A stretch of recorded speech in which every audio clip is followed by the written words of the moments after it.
Friends, welcome back to my YouTube channel. நம்ம எப்போ English நல்லா பேசுவோம் அப்படின்னா, நமக்கு பேசுகிறக்கான கான்ஃபிடென்ட் வரும்போது தான் நம்ம தைரியமாக பேசுவோம். அந்த கான்ஃபிடென்ட் எப்படி வரும் அப்படின்னா, வெக்காபுலரி நமக்கு தெளிவாக தெரியுது. அந்த வெக்காபுலரியை வச்சு நம்ம ப்ராப்பராக சென்டென்ஸ் ஃபார்ம் பண்ணி பேச முடியும் அப்படின்னா மட்டும் தான் நம்ம பேசுவோம். ஆனால் நம்ம பேசும்போது சென்டென்ஸ் ஃபார்ம் பண்ணுறது ரொம்பவே கஷ்டமாக இருக்கும். ஏன் அப்படின்னு பார்த்தீங்கன்னா, நம்ம முன்னாடி அந்த மாதிரி ஃபார்ம் பண்ணியிருக்க மாட்டோம். திடீர்னு ஃபார்ம் பண்ணும்போது நம்ம டைம் எடுத்துக்குவோம். அந்த டைமே நம்ம கான்ஃபிடென்ட்டை லூஸ் பண்ணுறதுக்கு ஒரு சான்ஸாக அமைஞ்சிரும். ஸோ அதுக்கு நீங்கள் என்ன பண்ணலான்னா, நீங்கள் ஃப்ரீ டைம்லேயே சென்டென்ஸை ஃபார்ம் பண்ணி ப்ராக்டிஸ் பண்ணிக்கலாம். அப்படி ப்ராக்டிஸ் பண்ணும்போது உங்களுக்கு நார்மலாக உங்கள் ஃப்ரெண்ட்ஸ் கூடயோ இல்லை வேறு எங்காவது நீங்கள் பேசும்போதும் உங்களுக்கு ஃப்ளூயண்ட்டாகவே அந்த சேம் சென்டென்ஸ் வரும். இந்த சென்டென்ஸை ஃபார்ம் பண்ணுறதோட நிப்பாட்டாதீங்க. அதை ஷேடோவிங் ப்ராக்டிஸ் அப்படின்னு சொல்லுவாங்க. ஒரு சென்டென்ஸை நீங்கள் பார்க்குறீங்கன்னா அந்த சென்டென்ஸை உங்களுக்கு நீங்களே ஒரு 4-5 தடவை சொல்லி பார்க்கணும்.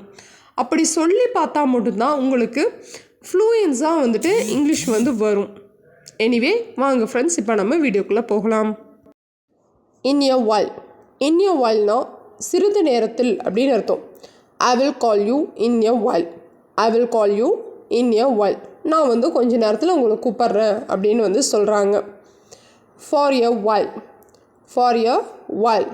Sit here for a while. Sit here for a while. கொஞ்ச நேரம் இங்கே உட்காருங்க அப்படின்னு சொல்கிறாங்க. Next at the same time. At the same time.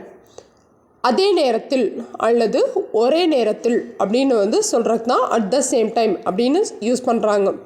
We laughed at the same time. We laughed at the same time. In advance. In advanceனா முன்கூட்டியே அப்படின்னு அர்த்தம். Tell me in advance. Tell me in advance. முன்கூட்டியே சொல்லுங்கள் அப்படின்னு சொல்கிறாங்க. On the way. On the wayனா வழியிலே அப்படின்னு அர்த்தம். I am on the way. I am on the way அப்படின்னா நான் வழியில் தான் இருக்கேன் அப்படின்னு சொல்கிறதுக்கு இந்த சென்டென்ஸ் யூஸ் பண்ணலாம். So soon. So soon. So soonனா இவ்வளவு சீக்கிரமா அப்படின்னு கேட்குறக்கு so soon அப்படிங்கிற வேர்ட் நம்ம யூஸ் பண்ணலாம். You came so soon. நீங்கள் சீக்கிரமாகவே வந்துட்டீங்க. Too late. Too late மிகவும் தாமதம் அப்படின்னு அர்த்தம். It is too late now. It is too late now. இப்போ ரொம்ப லேட் ஆகிடுச்சு அப்படின்னு சொல்கிறாங்க. Just now. இப்போது தான். Just now.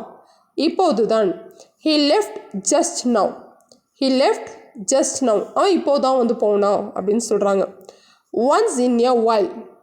Once in a while. சில சமயம் அப்படின்னு அர்த்தம். I eat outside once in a while. I eat outside once in a while. All the time அப்படின்னா எப்போதுமே அப்படின்னு அர்த்தம். She complains all the time. She complains all the time. அவள் எப்போவுமே கம்ப்ளைண்ட் பண்ணிகிட்டே இருப்பா அப்படின்னு சொல்கிறாங்க. பை மிஸ்டேக் அப்படின்னா தவறுதலாக ஒரு விஷயத்தை பண்ணிடுறாங்க. அதுதான் பை மிஸ்டேக், தவறுதலாக. I called you by mistake. I called you by mistake. நான் தவறுதலாக உனக்கு கால் பண்ணிட்டேன் அப்படின்னு அர்த்தம். On purpose. On purpose அப்படின்னா தெரிந்தே. He did it on purpose. He did it on purpose.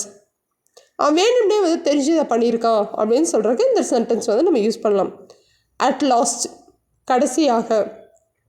At last we won. கடைசியில் நாங்கள் ஜெயிச்சிட்டோம் அப்படின்னு இந்த சென்டென்ஸ் சொல்கிறாங்க. இன்ஃபேக்ட். உண்மையில். இன்ஃபேக்ட் அப்படின்னா உண்மையில் அர்த்தம். In fact I like it. In fact I like it. Next no chance. No chance அப்படின்னா வாய்ப்பே இல்லைன்னு அர்த்தம். No chance to meet him today. No chance to meet him today. இன்றைக்கி அவனை மீட் பண்ணுறதுக்கான வாய்ப்பே இல்லை. Any time. எனி டைம்னா எப்போது வேண்டுமானாலும் அப்படின்னு அர்த்தம். Call me any time. எப்போ வேணாலும் என்னை கூப்பிடுங்க அப்படின்னு சொல்கிறாங்க. Call me any time. At least. அட்லீஸ்ட்னா குறைந்தபட்சம் அப்படின்னு அர்த்தம். At least try once. At least try once. In general. In general. In ஜென்ரல்னா பொதுவாக அப்படின்னு அர்த்தம். In general he is kind. In general he is kind. பொதுவாகவே ரொம்ப கைண்டான person. As soon as possible. அப்படின்னா சீக்கிரம் முடிந்தவரை அப்படின்னு அர்த்தம். Reply as soon as possible. Reply as soon as possible. எவ்வளோ சீக்கிரம் முடியுமோ அவ்வளோ பண்ணுங்க அப்படின்னு அர்த்தம். நோ வே. நோ வேனா எப்படியும் இல்லை அப்படின்னு அர்த்தம். No way I can't do that. No way I can't do that. எப்படியும் வந்து என்னால் அதை பண்ண முடியாது. அட் ப்ரெசண்ட் அப்படின்னா தற்போது. I am busy at present. I am busy at present. இப்போ வந்து நான் ரொம்ப பிஸியாக இருக்கேன் அப்படின்னு சொல்கிறாங்க. ஃப்ரம் டைம் டு டைம் அப்படின்னா அவ்வப்போது அப்படின்னு அர்த்தம். அப்பப்போ அப்படிங்கிறது. Visit me from time to time. அப்பப்போ வந்து என்னை பாருப்பா அப்படின்னு சொல்கிறாங்களே அதுக்கு தான் ஃப்ரம் டைம் டு டைம் அப்படின்னு வந்து சொல்கிறாங்க. In short. இன் ஷார்ட்னா சுருக்கமாக அப்படின்னு அர்த்தம். இன் ஷார்ட்னா சுருக்கமாக அப்படின்னு அர்த்தம். In short he agreed. In short he agreed. No need. No நீட்னா தேவையில்லைன்னு அர்த்தம். No need to worry. No need to worry. கவலைப்பட தேவையில்லை. In detail. இன் டீட்டெயில்னா விரிவாக அப்படின்னு அர்த்தம். Explain it in detail. Explain it in detail. இதை வந்து கொஞ்சம் எனக்கு விரிவாக எக்ஸ்பிளைன் பண்ணுங்க அப்படின்னு சொல்கிறதுக்கு இந்த சென்டென்ஸ் வந்து நம்ம யூஸ் பண்ணலாம். All right. ஆல் ரைட்னா சரின்னு அர்த்தம். All right I agree. All right I agree. சரி நான் அதை வந்து ஒத்துக்கிறேன். Not it. நாட் இட்னா இன்னும் இல்லை அப்படின்னு அர்த்தம். இன்னும் அது முடியலை அப்படிங்கிறதுக்கு நாட் இட் அப்படின்னு நம்ம யூஸ் பண்ணலாம். The work is not yet done. The work is not yet done. இந்த வேலை வந்து இன்னும் முடியலை அப்படின்னு வந்து சொல்கிறாங்க. By chance. பை சான்ஸ்னால் தற்செயலாக அப்படின்னு அர்த்தம். I met him by chance. I met him by chance. As expected. As எக்ஸ்பெக்டட்னா எதிர்பார்த்தபடி அப்படின்னு அர்த்தம். He won as expected. He won as expected. அவன் எதிர்பார்த்தபடி அவன் வந்து என்ன பண்ணிட்டான், வின் பண்ணிட்டான். Anyway friends, thank you so much. இந்த வீடியோ வந்து உங்களுக்கு பிடிச்சிருக்குன்னு நினைக்கிறேன். ஒரு சென்டென்ஸையும் வந்து நீங்கள் திரும்ப திரும்ப ப்ராக்டிஸ் பண்ணுங்கள். அப்போ தான் வந்துட்டு என்ன ஆகும், உங்களுக்கு ஃப்ளூயன்சி வரும். தேங்க்யூ. பாய்.